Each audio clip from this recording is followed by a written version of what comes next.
invite à garder le passage que nous avons lu ouvert devant vous.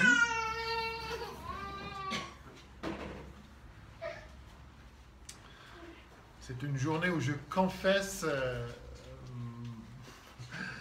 un peu, je vous raconte un petit peu de mon passé. Je parlais de moi-même là tout à l'heure, c'était mon expérience. Je vais aussi vous parler d'une autre expérience. Je peux penser à 4 examens. J'ai raté dans ma vie 4 examens. Un examen de maths quand j'étais en 3e. Un examen de latin quand j'étais, je pense, en 5e. Et ma maman m'a appelé le prof de latin pour dire « Andrew n'a pas révisé pour son examen de latin, donc il ne va pas sortir cette semaine. Et la semaine prochaine, il va repasser son examen de latin qu'il va réussir. » Donc, elle était sévère avec moi. Mais la pire matière pour moi, c'était la comptabilité.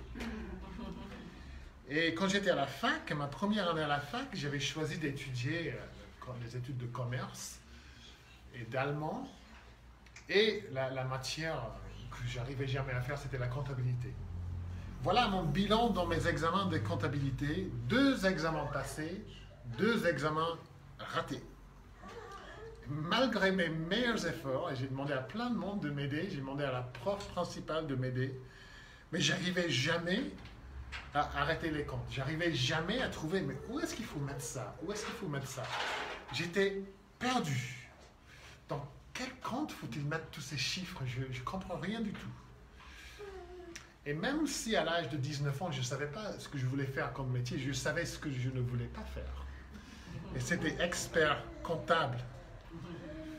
Et dans la Bible, nous avons un exemple de comptabilité. Je ne parle pas de Zachée ou de Matthieu, des collecteurs d'impôts.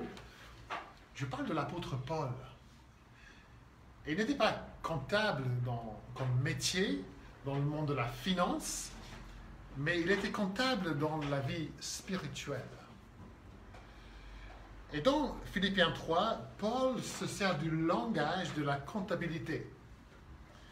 Il compte des choses, il évalue des choses dans sa vie et il attache à ces choses une valeur.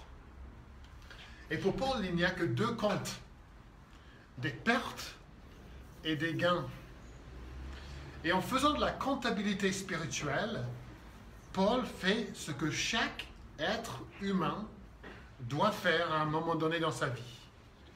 Il fait des comptes pour répondre à la question la plus importante qu'on puisse poser: comment être en règle avec Dieu? Comment arrêter des comptes spirituels?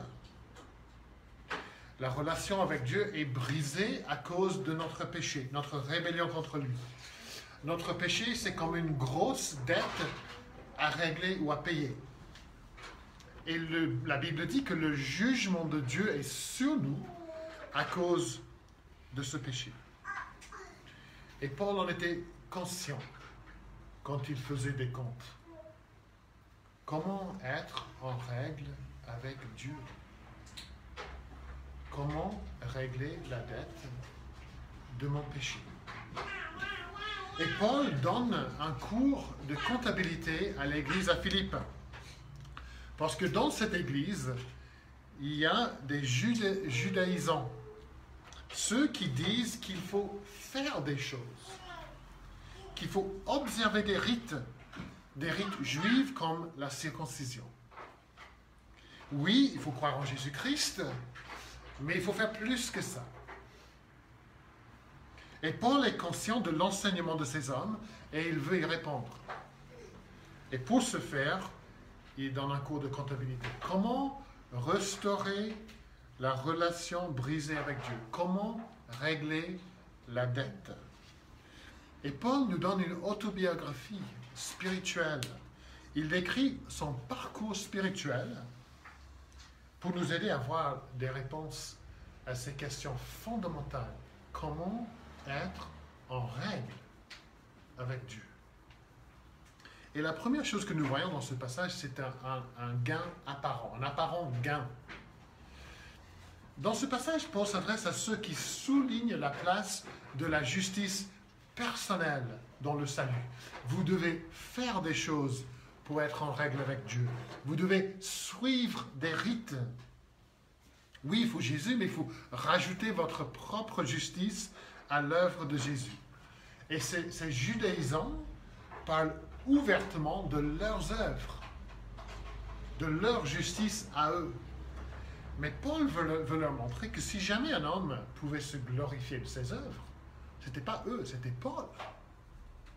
Au verset 4, il dit « Si d'autres croient pouvoir se glorifier en la chair, à plus forte raison, moi. » Vous pensez que vous avez de la justice personnelle? C'est rien ce que vous avez là par rapport à moi.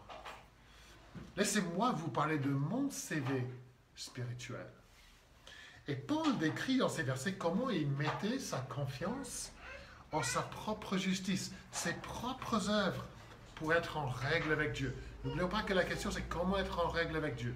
Paul, il parle de ses œuvres. Regardez le verset 5 et 6. Là, il donne une liste de 7 choses dont il est très fier, dont il se glorifie.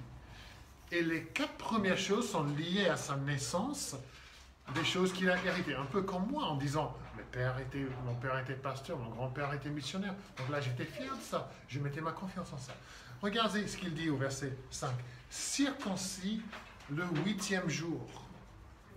Il aurait pu dire circoncis, mais dire circoncis le 8e jour nous montre qu'il n'était pas un prosélyte non juif converti à l'âge adulte. Il était né juif. Et pour beaucoup de juifs, la circoncision était considérée comme un symbole de justice. J'ai été circoncis, Dieu m'acceptera. En bas. Et ensuite, il dit de la race d'Israël, un descendant d'Abraham, d'Isaac, de Jacob. Moi, j'étais comme ça dans l'église en Irlande. Ah, vous êtes un little. C'est une grande famille dans l'église. Lui, il était de la race d'Israël, descendant d'Abraham. Encore un héritage sur lequel il pouvait compter pour obtenir son salut. Paul va plus loin quand il dit de la tribu de Benjamin, une des tribus les plus importantes d'Israël. Vous vous souvenez que Benjamin, c'était le plus jeune des fils de Rachel, la femme préférée de Jacob. Donc Paul a des descendants bien importants. Ensuite, il dit « Hébreu né d'Hébreu ». Bien qu'il soit né en Asie mineure, Paul a été élevé juif par des parents juifs, tous les deux. Il connaissait les écritures juives, il parlait la langue, il observait les traditions. Personne n'était plus hébreu que Paul. Et on parlait des bonnes références par sa naissance. Paul donne une liste de ses propres œuvres. Les choses qu'il a contribué lui-même à sa justice. Regardez ce qu'il dit. Quant à la loi, pharisien. Quant aux zèles, persécuteur de l'Église. Quant à la justice légale, irréprochable. Paul dit dans Acte 26, verset 5, « J'ai vécu en pharisien selon la secte la plus stricte de notre religion. » Impossible pour un pharisien comme Paul de ne pas être en règle avec Dieu. C'est pas possible. Et puis Paul parle de son zèle pour Dieu et pour le judaïsme. Il était persécuteur de l'Église. Paul détestait tout ce qui offensait Dieu. Et il pensait que Jésus-Christ, c'était une offense à Dieu. Son zèle pour le nom de Dieu était sans égal. Et puis la dernière chose que Paul rajoute à son CV est sa propre justice. Regardez ce qu'il dit. Quant à la justice légale, irréprochable. Il dit qu'à son avis, dans sa conduite et dans sa vie en général, personne ne pourrait le critiquer, ni le condamner. Il vit une vie exemplaire. Rien à juger. Il se croit juste aux yeux de Dieu. rien à condamner. Voici un homme qui met sa confiance en sa propre justice pour être en règle avec Dieu. Dieu regarde qui je suis, regarde ce que je suis, regarde ce que j'ai fait, regarde mon héritage spirituel. Et voici ce que nous devons comprendre. Pour une bonne partie de sa vie, Paul regardait toutes ces choses impressionnantes qu'il décrit ici. Et en faisant des comptes spirituels, il disait, tout ça, c'est un gain. Tout ça, c'est dans le côté crédit. Verset 7, c'était pour moi un gain. Il pensait, grâce à mon CV spirituel, Dieu m'acceptera. Grâce à ce que je suis, à ce que j'ai fait, je pourrais me tenir devant Dieu grâce à ça. C'est ce qu'enseignaient les judaïsants. Observez les rites et Dieu vous acceptera. Et je pense que de nombreuses personnes pensent toujours comme ça aujourd'hui. Quand ils pensent à Dieu et à leur relation avec lui, quand ils pensent au ciel, au jugement, s'il y en aura un, ils regardent leur vie et à la base, leur confiance est placée en eux-mêmes. Ils regardent peut-être leur arrière-plan religieux. J'ai été baptisé, élevé au sein de l'Église, première communion, confirmation. Ils regardent leur zèle, leur engagement, leur sincérité, leurs bonnes œuvres, et ils voient tout ça comme un gain. Grâce à ces choses, ils méritent leur place au ciel. Peut-être que vous pensez comme ça. Votre confiance est placée en vous-même. Oui, je crois en Jésus, mais il y a aussi ce que moi j'ai fait. Vous dites, Dieu verra le bien que j'ai fait. Il verra que je suis plus ou moins religieux. Il verra que j'ai fait de mon mieux. Que je suis sincère. C'est pas ça qui compte. Si vous pensez comme ça, l'apôtre Paul a quelque chose à vous dire. Ça nous amène au deuxième point, et c'est un changement radical, un apparent gain et un changement radical. Verset 7. Mais ce qui était pour moi, Paul décrit le passé, un gain, je l'ai considéré comme une perte à cause du Christ. Je l'ai regardé et j'ai eu, là il y a un souci. Avant je le regardais comme ça, mais là je l'ai considéré comme une perte. Paul change radicalement d'avis. Il fait des comptes spirituels et sa façon de se voir, sa façon de voir sa propre justice, ça change radicalement. À un moment donné dans sa vie, Paul change d'avis concernant sa relation avec Dieu, concernant cette question, comment être en règle avec Dieu.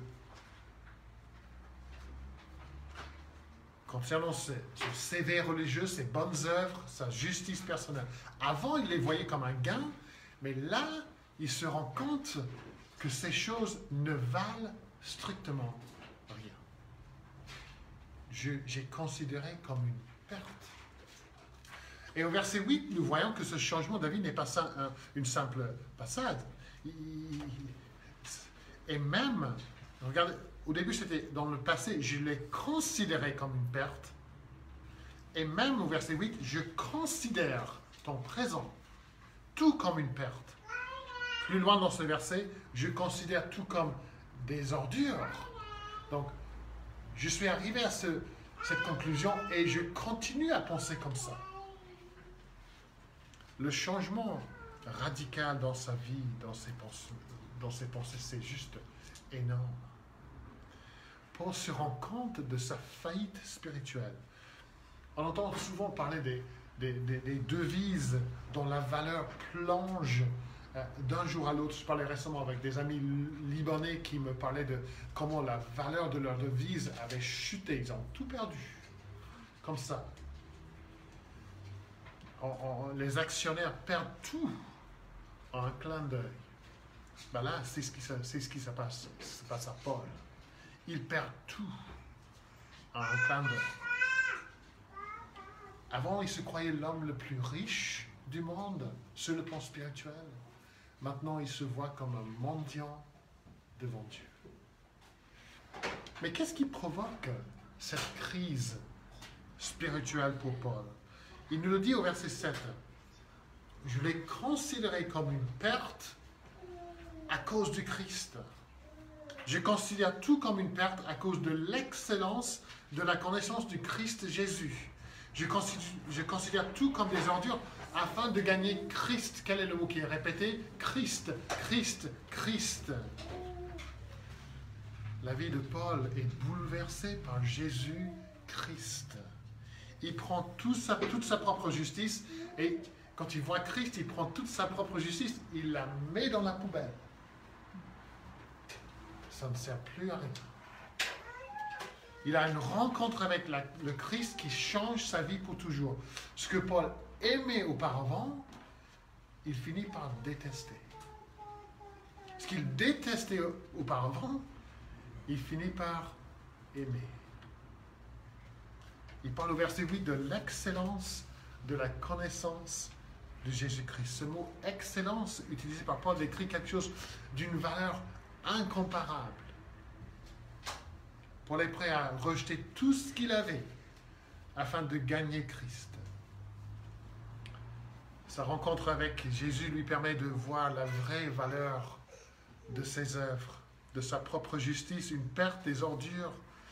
Il n'a rien à offrir à Dieu pour son salut. Imaginez que vous avez un tableau magnifique à la maison et qu'il y a un expert d'art qui vous dit « Ah ben ça vaut des millions ».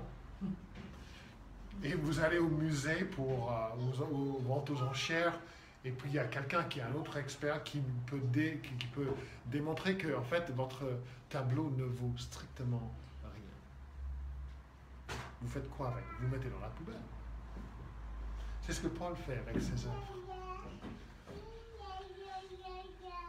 Il n'a rien à offrir à Dieu pour son salut. Et Jésus continue à demander le même changement radical d'avis aujourd'hui.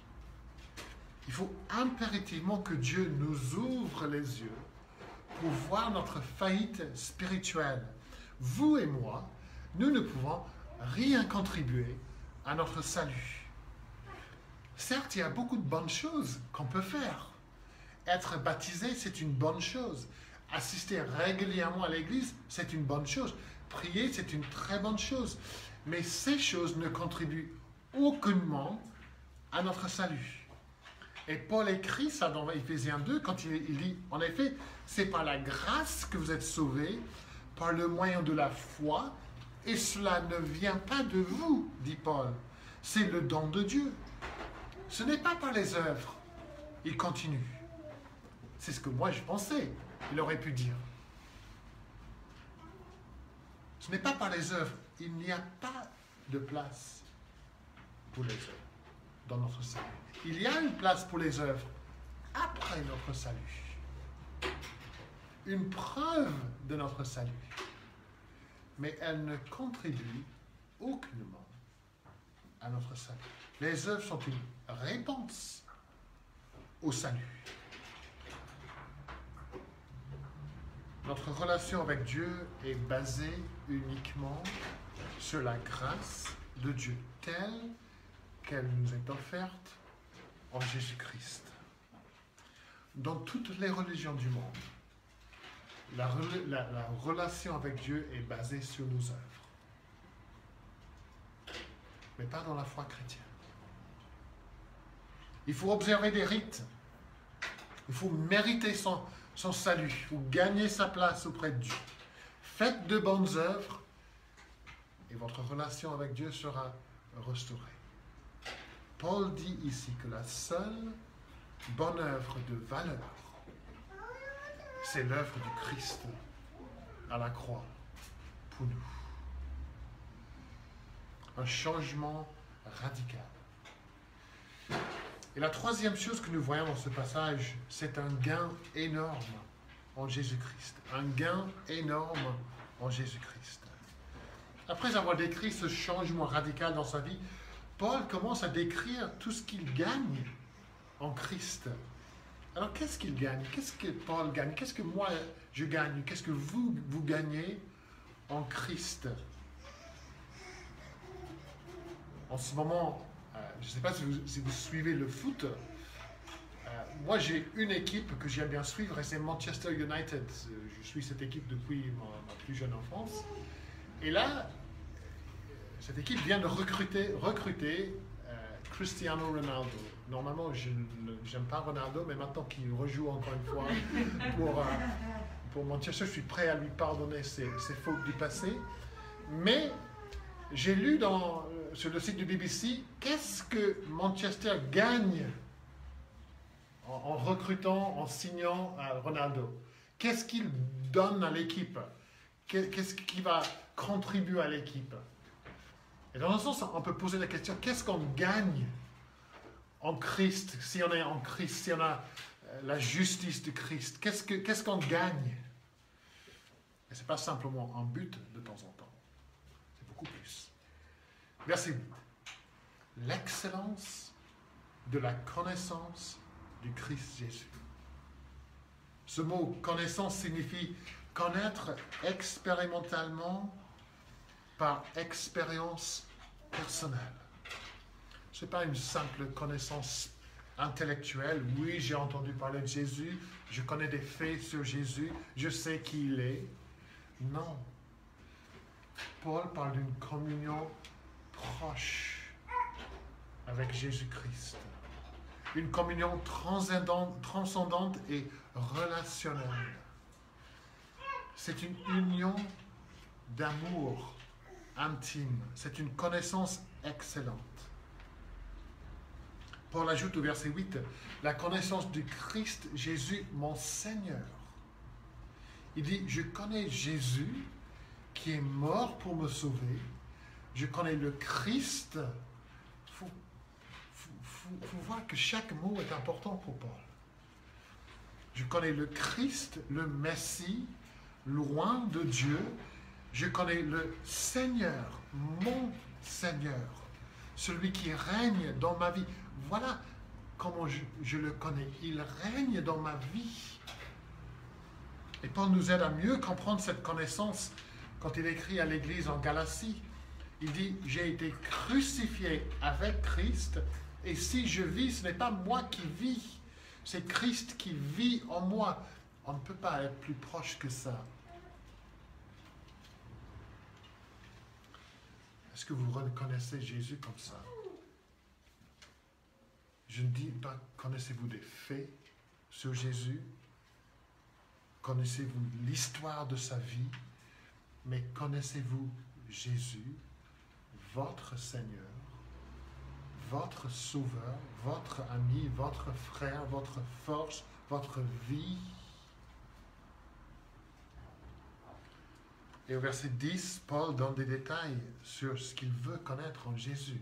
Verset 10, il dit, la puissance de la résurrection et la communion de ses souffrances, en devenant conforme à lui dans sa mort. Paul veut vivre pleinement la puissance de Jésus. Il veut connaître la même puissance qui a ressuscité Jésus de la mort. Il veut que cette puissance agisse en lui. La puissance de la résurrection de Jésus est à l'œuvre dans chaque chrétien. Qu'est-ce que vous achetez comme pile quand vous devez acheter des piles? On a un grand choix de piles quand on achète. Moi, j'achète rarement les piles, les petites piles rouges ou même grises. J'achète Duracell. Peut-être que je suis dupe et que les autres sont aussi bonnes que Duracell. Peut-être que j'ai gobé les publicités pour et je suis prêt à dépenser beaucoup plus, mais quelque part, moi j'ai l'impression que ça c'est beaucoup plus puissant. Pourquoi mettrais-je une petite pile comme ça qui dans 3 semaines sera usée? Si vous avez des connaissances qui prouvent le contraire, dites-moi après. Mais il y a une puissance qui est disponible aux chrétiens. Et ce n'est pas n'importe quelle puissance, c'est la puissance qui a sorti Jésus-Christ du tombeau, qui est disponible pour nous tous. La puissance qui aide à combattre le péché, la puissance qui aide à accomplir la volonté de Dieu, à suivre le Seigneur sur un chemin difficile, à servir, à mener une vie sainte. Comment le faire? Par la puissance de la résurrection de Jésus-Christ. Est-ce que nous voyons cette puissance à l'œuvre en nous? Paul veut connaître aussi la communion des souffrances du Christ. Les souffrances de Jésus-Christ dans son œuvre de rédemption ne sont jamais trop loin des pensées de Paul. Et l'apôtre sait que le chrétien qui veut suivre le Seigneur Jésus va souffrir comme Jésus a souffert. Mais en parlant de la communion de ces souffrances, il souligne le fait que le disciple de Jésus ne souffre jamais seul. Le chrétien qui souffre pour le nom de Jésus aura une communion encore plus riche avec Jésus-Christ, qui a connu des souffrances bien plus sévères et intenses. Et c'est souvent dans des moments de souffrance les plus intenses pour le Seigneur où on est le plus conscient de la communion avec lui, de sa puissance. On trouve qu'on a un Seigneur miséricordieux, un Seigneur tendre et compatissant. Donc ça, c'est la première chose que Paul veut gagner, cette connaissance. La deuxième chose qui est un gain pour lui, c'est la justice. Vous vous souvenez, Paul avait passé des années à penser, à tenter d'obtenir une justice personnelle qui venait de lui-même, mais Dieu l'a aidé à voir que sa justice ne serait jamais suffisante, qu'il ne pourrait jamais se faire pardonner par ses propres efforts. Alors Paul a besoin d'une justice meilleure. Et au verset 9, nous lisons « Être trouvé en lui, non avec une justice qui serait la mienne et qui venait de la loi, mais une justice qui est obtenue par la foi en Christ, une justice provenant de Dieu et fondée sur la foi. » Voici le cœur du message de l'Évangile. Une justice obtenue par la foi en Jésus-Christ. On se rend compte, ma justice ne sert à rien. Où vais-je trouver une justice suffisante? Une justice obtenue par la foi en Jésus-Christ. Paul se trouve en règle avec Dieu, non pas grâce à sa propre justice, mais grâce à une justice obtenue, reçue par la foi. La foi en Christ. Si le péché a été imputé à Christ, à Jésus sur la croix, et si Jésus a été puni à la place de Paul, il faut dire qu'en échange, la justice parfaite de Jésus a été imputée à Paul. Il y a eu un échange glorieux. Paul reçoit de Jésus par la foi sa justice. Jésus prend sur lui-même le péché de Paul.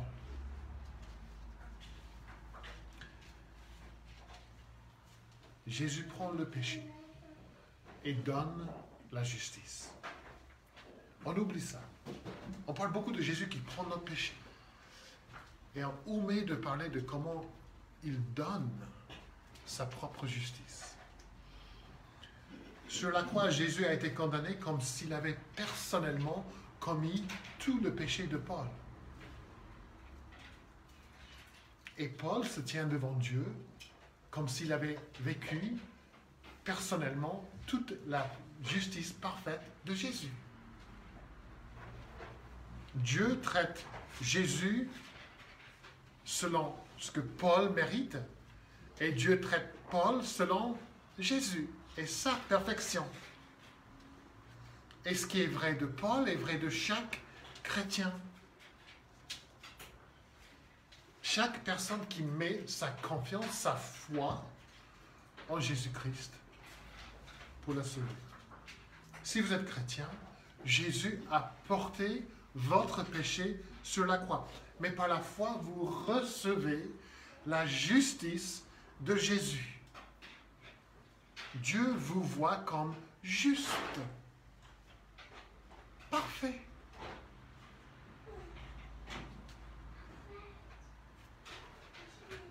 Grâce à Jésus. C'est le plus beau des échanges. Mon péché pour sa justice. Ça, c'est un gain. Ça, c'est un gain. Si vous n'êtes pas encore chrétien, Dieu vous voit encore dans votre saleté.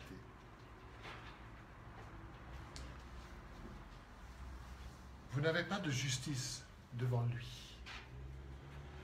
Mais il vous offre sa justice parfaite en Christ à recevoir, non pas par les œuvres, mais à recevoir par la foi. Et la troisième chose que Paul gagne au verset 11, pour parvenir si possible à la résurrection d'entre les morts. Voici le dernier gain pour la personne qui est en Jésus-Christ, et ce n'est pas le moindre. En Jésus-Christ, Paul ainsi que chaque chrétien participe à la gloire du Christ dans sa résurrection. Paul dit, et c'est une petite phrase qui peut nous confondre un petit peu, cette phrase si possible. Est-ce que Paul a des doutes? Est-ce que Paul a un manque d'assurance? Non, c'est plutôt une expression d'humilité, d'émerveillement, qu'un pécheur comme lui puisse avoir une telle espérance. C'est pas possible. Si.